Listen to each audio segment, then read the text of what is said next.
What's going on, guys? It's Straight Tech here, and today we're going to be talking about the OnePlus lineup that's going to be coming to T-Mobile now. So we're going to get the OnePlus 9 and the OnePlus 9 Pro coming straight to T-Mobile, and I know there's going to be a third variant. I think it's going to be called the OnePlus 9E. Now, from what I've heard and read, that one's not coming to the US. That one's going to be sold elsewhere around the world, but not here in the US. But like I said, here in the US, we're going to be getting the 9 and the 9 Pro, and they're both going to be coming straight to T-Mobile. Now, for me, that kind of makes me excited because I had the OnePlus 7 Pro for T-Mobile, and that's been my favorite phone up to this date. Even though I have the 18 now, it's still my favorite phone of all time. The thing that used to suck is that after that, they would only be releasing the T models to T-Mobile and the regular 8 model to T-Mobile, which is decent, I guess. But for me, who looks for a phone that has everything packed in it, those phones don't have necessarily the best cameras out there compared to Samsung, Google, or Apple. And so over time, you do get kind of tired of this old trend that OnePlus keeps keeping up. They give you good software, it has good hardware, a bunch of good things about it, but they just seem to lack in the camera department, which kind of bothers me because throughout each year there should be updates to the camera performance, but at the same time they're very incremental to the point where you don't see the difference. So I know a lot of phone companies do increase their camera performance year through year, and there's sometimes they're really small incremental performances, but it doesn't bother most of the people just because it's already coming from a good camera system, whereas the OnePlus hasn't really came from a good camera system except for the OnePlus 8 Pro, but that one you can only buy through the website or on Amazon. So for somebody like me who just can't go off any website and buy any phone I want, I usually just buy phones off my carrier, which is T-Mobile. So usually I pay half of it off, turn that one in, and then get a new phone. So that's the way I go upon getting a new phone.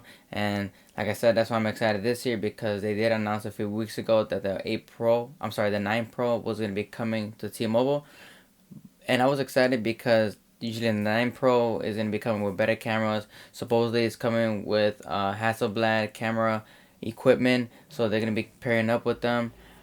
And also, the OnePlus 9 Pro is gonna be just like the 8 Pro. You know, you're gonna get a 1440p display, which is something that I look for, something that I like in the phone. 120 Hz display. Supposedly, is gonna be coming with 65 warp charge. It's just like the OnePlus 8T. Something that I really like. I actually took advantage of that. Something that makes you change your charging habits. And like I said, hopefully it does come with better cameras at the end of the day. So that's what I was thinking in my mind. Like, okay, if this phone does come to T-Mobile, that's the next phone I'm gonna get for sure. But today I was doing some reading and I found an article by Phone Arena, and they were saying basically the Hasselblad is just gonna be a logo put on the back of the OnePlus 9 Pro. So it's gonna trick the people into buying this phone and making them think that it's gonna have a great camera system, because if you guys don't know, Hasselblad is a camera manufacturing company that sells cameras that are very expensive. So they range between $4,000 to $50,000. If you're putting that name on the back of a phone, you're gonna expect for it to perform really good, probably on par with iPhone, Google type of photos. But from what I've been reading, it seems that it's not really upgrading the camera hardware on the OnePlus 9 Pro. And basically what the article is saying is that BBK is the father company of Vivo, OnePlus, Apple. And basically, BBK leaves the best camera hardware for the flagships of Apple and Vivo brands, leaving OnePlus, basically leaving it like an outcast. So it's not giving them the right hardware for them to be performing, good photos when they take pictures. And it's basically saying here that the OnePlus 9 Pro won't be breaking the tradition this year. Basically saying it's gonna keep taking pictures that are average but not great. If you're gonna be paying for a pro phone, then you're gonna expect good results. But if the pro phone is not giving you good quality photos, then I'm sorry, but there's no point of anybody going to a OnePlus phone this year when the Galaxy S21 just came out a month ago, and it only starts at $799, which is not bad because that phone delivers good camera performance. It has a good screen. It has a 120 Hz display, decent battery life. So it's all in one package deal. And also Samsung has been improving on their software lately for the past few years. So it's not like before where people wouldn't like their software.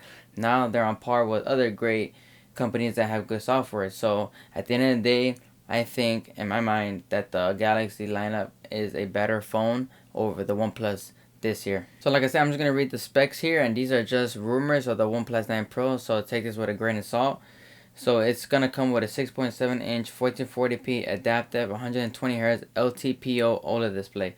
So they were saying that just like the Galaxy S21 Ultra has an adaptive 120Hz display, meaning that it uses software to change the hertz on the screen so that it could save battery life. So it could be a good thing or it could be a bad thing, because just like my OnePlus 6AT, it's always stuck at 120 hertz, which is good. I don't mind it because it has a good battery life. But if you're trying to get more juice out of this phone, then maybe adaptive 120 hertz LTPO will be better for you. But at the end of the day, that just depends on the user. So we're gonna have to wait on that part. It's gonna come with a Snapdragon 888, so that was expected already on that phone. Nothing new. It's either gonna come with 8 gigabytes of RAM with 128 gigabytes of storage, or 12 gigabytes of RAM and 256 gigabytes of storage. So the same thing they've been doing for the past 3 years.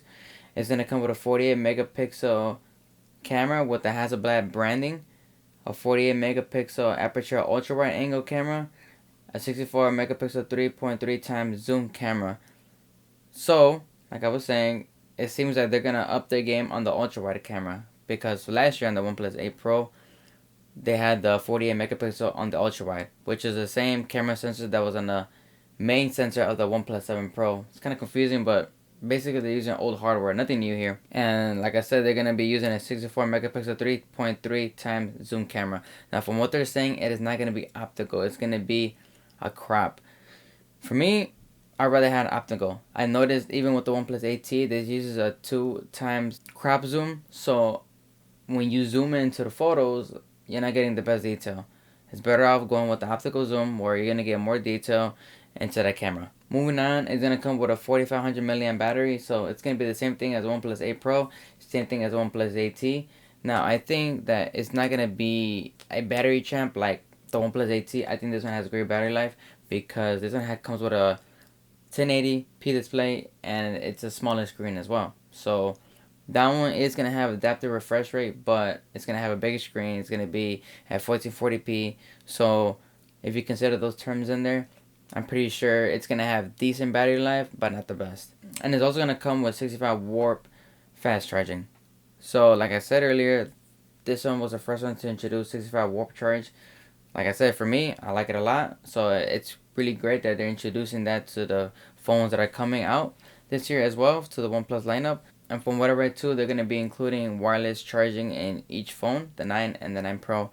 And I think it's going to support up to 45 warp charge. Now I'm pretty sure they're going to come out with their own warp wireless charging, where you're going to have to pay out of your pocket like $40. But as long as it comes with wireless charging on both phones, I think that'll make anybody happy. And for the OnePlus 9, it's basically going to be the same thing as a OnePlus 8T. Basically, it's going to be the same 6.55 inch 1080p 120Hz display with, I think, around the same battery capacity at 4500 with 65 warp charge. So it's going to be technically the same thing. I'm pretty sure the cameras are going to be identical. So if you're really thinking about getting a OnePlus phone, I suggest getting the 8 from last year, literally. Because the 8 performs the same thing as the 8T. So the 9, like I said, is not out yet, but the way that OnePlus has been working and introducing their phones and camera systems for the past 3 or 4 years, I wouldn't give them the doubt that it's going to be a good camera system. So if you're really thinking about getting the 9, I suggest just wait on it. And if you don't want to spend that much money, then I suggest just getting the OnePlus 8. That's still out for T-Mobile, or you could buy it at the OnePlus website. The OnePlus 8T is a little bit better phone because it has a better screen because of the 120 hertz display over 90, which is not a big deal. It has a bigger battery, so maybe that's something you're looking into. And it comes with the 65 warp charge, so something that also comes in handy at times. So for the price, I think they're gonna go up again this year. So I'm gonna go based off this phone. My OnePlus 8T started off at $749 with 12 gigabytes of RAM and 256 gigabytes of storage. So the OnePlus 8 last year came out at $699. It came out before this phone, so that's why it was a little cheaper. So from that phone to this phone, within a 6-month period, it went up $50. The OnePlus 8 Pro started at $899, and for that price, you were getting a good solid deal. Like I said, you were getting a 6.78-inch Quad HD 120Hz display, so one of the best displays out there. You were getting a decent camera system, decent battery life, good software. So at the end of the day, that was a really good phone. But the way that the OnePlus is going so far, it seems like they're gonna keep raising up the prices. So in my opinion, I think that the OnePlus 9 is gonna start like at 750, just like this one, and the OnePlus 9 Pro is gonna start maybe at 900, 950, and maybe the highest variant around 1000, 1100. So going based off that, the OnePlus phones will keep increasing throughout each year, and especially if they're gonna be putting the Hasselblad name on the back of the 9 Pro. If it does come with better cameras, because these are just rumors, but if it does come with better cameras, then I'm pretty sure it's gonna start off at $999. That's just my opinion. Take it with a grain of salt. And I think it's a great idea that they're bringing the two phones to T-Mobile, just because from what I've been reading, the Nord series, the Nord N100 and the Nord N10 5G have been doing really, really good in the US because they're being sold at T-Mobile and at Metro by T-Mobile. So I guess they're having deals where if you do get a new plan at Metro, you get those phones for free. And at T-Mobile, I think they're doing the same thing as well. You're getting a deal somewhere here and there. But they're doing really good in the US, better than they expected, because the OnePlus Nord that came out last year in the summer, it was only released around the world except for the United States. So now they were saying that they were going to bring Nord series to the US, and they finally did. And they're actually doing a good job selling those phones, because the Nord N10 5G starts at $399, and it's a decent phone. It comes with decent specs for that price, and it comes with 5G as well. So I think as of right now, that's the cheapest phone you can get that comes with a 5G chipset. And then the Nord N100 starts at $180, I believe, and that one is a decent phone. Like I said, if you need something on the quicks, if you need something that's gonna hold you down for a few months until you get a better phone, then I think that phone does deliver. So like I said, for people who are not looking for expensive phones, I think you should look into the Nord series. So that's been it. Like I said, I was just going based off my head, whatever I've been reading, whatever I've been looking for the past few weeks about the OnePlus 9 and OnePlus 9 Pro. I was excited that they were coming to T-Mobile because I was definitely going to get it. But from what I've been reading, it seems like they're going to have the same camera system as before. So nothing too good. So if that's the case, then I'm just going to move on to Google or Samsung, because they do have better camera systems and their software is decent. You know, at one point OnePlus had the best software, but I think that has ended. Samsung has caught up on that. Google has good software as well, so you can't complain about that. But like I said, if you're looking for really good camera systems, then one of those two will be the way to go if you're trying to stay in the Android ecosystem.